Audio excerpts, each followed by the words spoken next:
Welcome to Conquest Creations. I have just finished off this manor house. I had a really fun time building it, and it even has some secrets hidden within it. This build has a fully detailed interior for playing Dungeons & Dragons. Originally, I gave myself 4 days to work on this project, but things got a little bit out of hand. Watch along and see how long this project really ended up taking. As all good projects start with, I made a plan. Unfortunately, this plan was a 5-minute sketch that I did on camera to talk about how important planning is.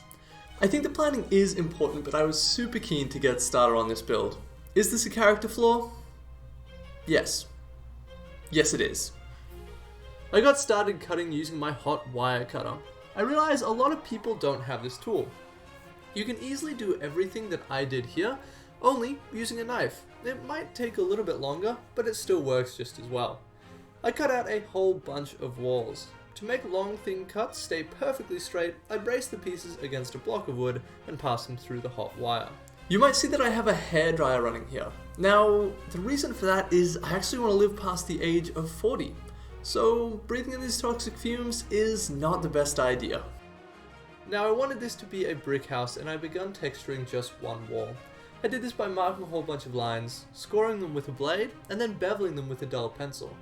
This is a relatively fast way of doing this. The problem is I wanted my bricks to be super small so that there's a lot of detail on the build.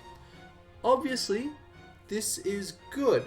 Generally, more detail equates to a higher quality, but I didn't take into account how long this would take. I did my first wall like this and it took me about an hour. Then I realized that I have 7 more walls to do and some of those walls are larger than this one. Well, it's all aboard the paint train, baby, let's go! I added details around the windows and rolled the interior with a rock so it had some texture like a stucco or plaster wall. Some of these walls needed doors. After marking up the wall, I cut a section where the door would go, I thinned down this section and cut it to be slightly smaller. It will become my front door, and I added some wood texture to it, although I'll talk about that in just a little bit. So the doors could open and close, I needed a hinge. The easiest way to make a hinge that I could think of was pinning the door in with some nails. This way they can still rotate, it was super fast and super easy. I did this a whole bunch of times and finally finished off the wall sections. I moved on to the floor next. I decided on wooden floors throughout the whole entire house. Wood texture is super easy to make and it looks great, but like everything else on this project, it just takes time. I want the whole floor to be in 25mm squares, so it's good for playing D&D. I start out by scoring in each tile, and then to make things look natural, I cut in the planks with each tile being perpendicular to its surrounding tiles. Then got a sharp pencil and drew in wavy lines on every individual plank. Then punched little holes to make nail holes. Then went in with a dull pencil and beveled all the edges. Doing this kind of stuff is a lot of fun. It's so easy to get into a good flow state and work on this stuff for hours on end. I listened to audiobooks and podcasts while doing this, so the time became super productive and I learnt a lot. In one section, I cut in some floor tiles. This would be the kitchen. I want to have a classic black and white tiles, just for something a bit more interesting. The whole floor for the first story of the house has been completed. I glued it together with some hot glue, and it lined up pretty well. I just had to trim off a little bit with a blade.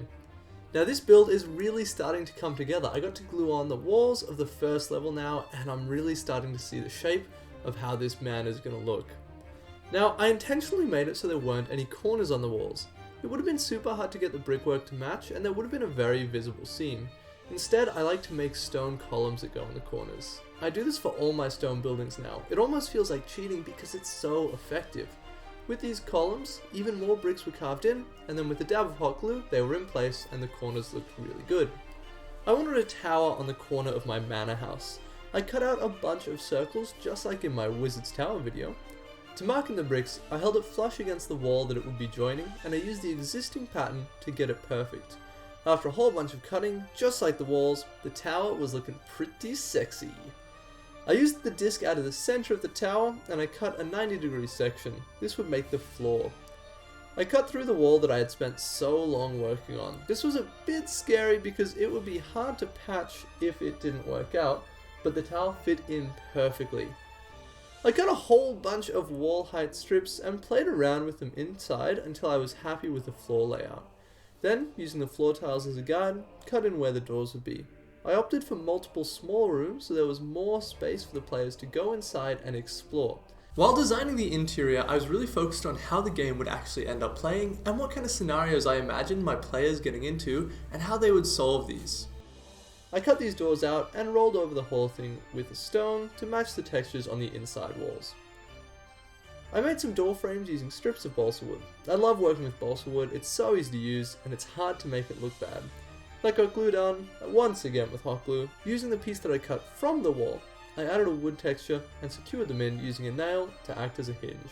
The last bit of foam work on the first floor was just to add in a staircase that can lead you up to the second level.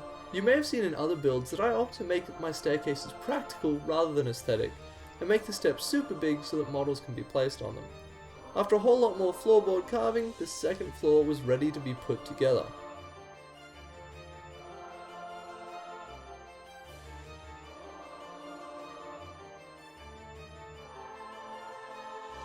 To make a railing, I used some toothpicks along with a super thin strip of foam and some hot glue. I wanted a large balcony over one side.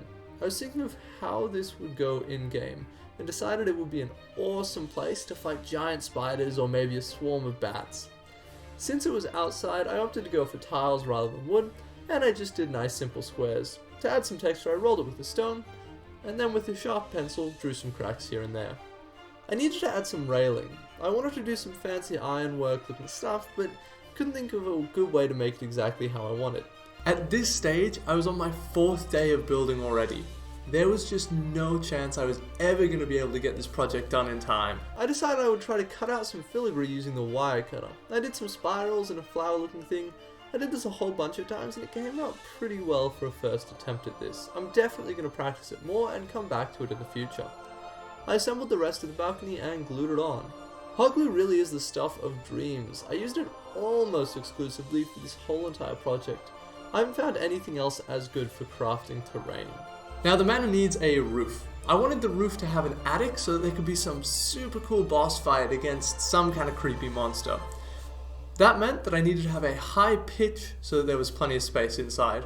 I used a 3D printed texture roller, and it did an okay job of adding texture. I had to go over a lot of sections with a pencil to get them to actually show up. Now the issue here was with the file that I printed off, just not having the details sticking out far enough.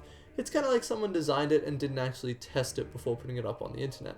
I cut in the angles that I needed and the roof went together pretty well. I made a big sheet of foam for this to sit on and I traced in the middle and carved out a floor section once again. Then fitted in some walls. This took some trial and error and they were looking pretty good, and there's some gaps that later on I'll fill with plaster. I cut out a circular section on the roof so the tower can continue to go up. For the top of the tower, I cut out a large circle to add some crenulations and use the interior of this for the floor. Cutting out crenulations is always super satisfying and looks really good. I made the top of the roof in the exact same way as the balcony, but I made sure to cut a gap where a ladder will lead up. At this stage we are so close to the end of the build. I was nearly at the end of the building stage, so I wanted to add a few more details. And when I say add a few more details, what I really mean is shoot myself in the foot and make the painting process a whole lot harder. I cut a long big strip of foam and I textured the whole thing like wood, then cut out a bunch of strips. The house is supposed to be haunted and nothing says haunted like some boarded up windows.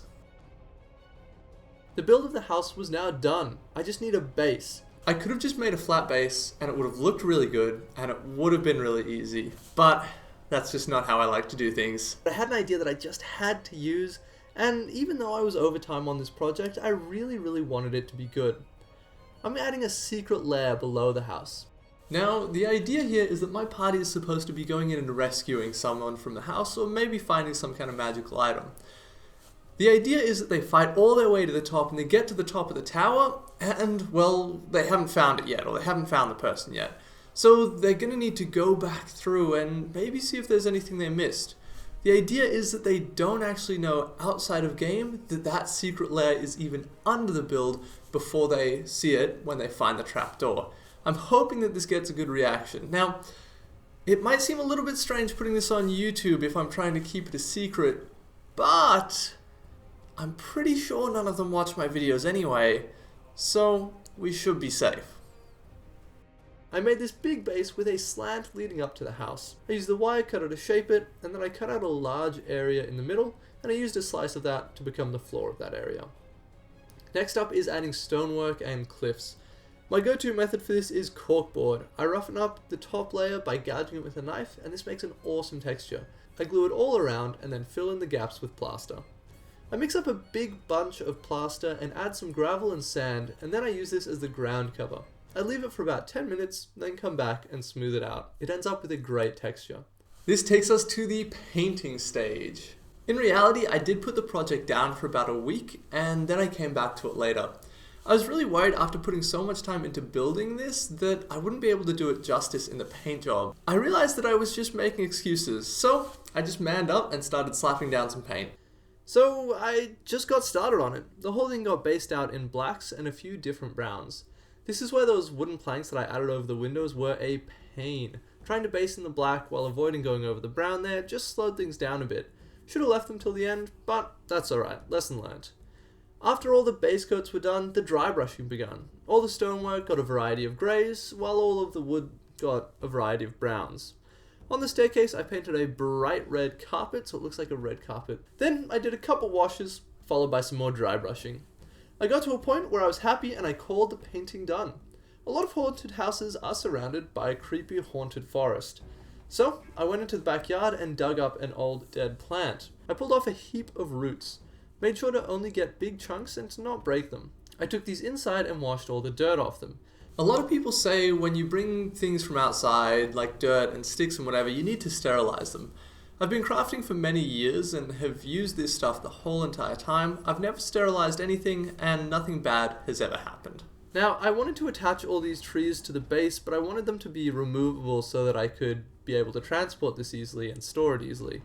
So I just drilled into the base and I stuck the roots in there, and they kind of just stay there on their own, so I can pull them out and stick them back in really easily. I was originally planning on painting them, but thought they actually looked really good as they were, and look, I don't think I can do a better paint job than nature can, so I'll leave it as is. The whole build was looking super bleak at this stage. It was a variety of greys, blacks, and browns, so I wanted to add a bit of colour. Originally I wasn't going to add grass, but I decided that I needed to after seeing how plain the whole thing looked. I stippled on some glue and sprinkled on the grass. With that done, it's just the final details to go.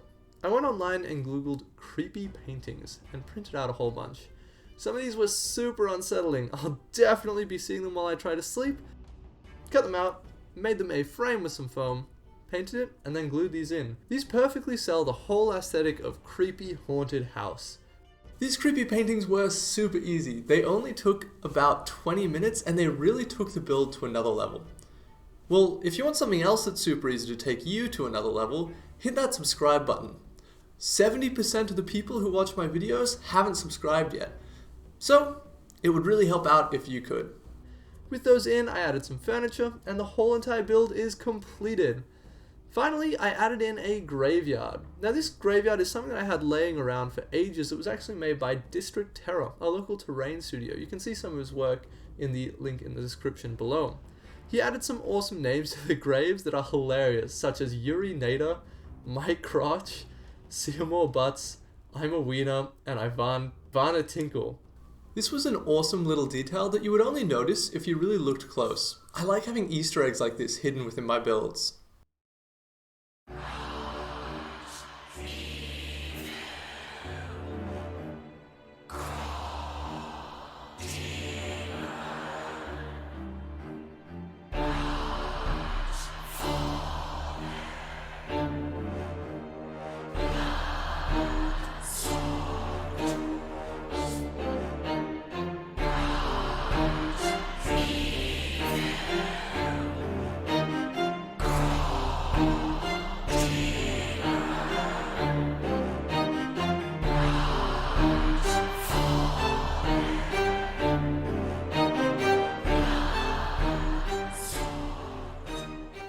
So I've made it to the end and I really can't wait to get a game in on this piece. Please tell me what you would like to see next and I'll do my best to put it together. This build in total ended up taking 9 days to complete.